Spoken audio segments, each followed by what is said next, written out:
নিষিদ্ধ হতে পারেন বিটিএস তারকা সুগা। গভীর রাতে মদ্যপান করে বাড়ি ফেরার পথে বাইক দুর্ঘটনার কবলে পড়েছেন বিটিএস তারকা সুগা। মদ্যপান করে গাড়ি চালানো বেআইনি হলেও তিনি ওই অবস্থায় বাইক চালাচ্ছিলেন, যার ফলে রাজধানী সিউলে তার বাড়ি থেকে কিছুটা দূরে গিয়ে দুর্ঘটনায় পড়েন তিনি। 6 আগস্ট এই ঘটনা ঘটে। এই দুর্ঘটনায় গুরুতর আহত না হলেও বেশ বিতর্কে পড়েছেন এই গায়ক। এই ঘটনায় তার ড্রাইভিং লাইসেন্স বাতিল করেছে দেশটির পুলিশ। তাকে জরিমানাও করা হয়েছে। সুগা পুলিশকে জানিয়েছেন যে দুর্ঘটনার আগে তিনি শুধুমাত্র 1 গ্লাস বিয়ার পান করেছিলেন।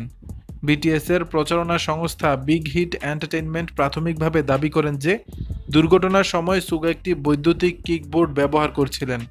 এদিকে বিতর্কিত এই ঘটনায় সামাজিক মাধ্যমে বেশ সমালোচনার মুখে পড়েছেন সুগা। ভক্তদের কাছে ক্ষমাও চেয়েছেন এই গায়ক। তবু তাকে ঘিরে বিতর্ক যেন শেষ হচ্ছে না। তার এমন কর্মকাণ্ডে বিরক্ত প্রকাশ করেছেন অনেকেই।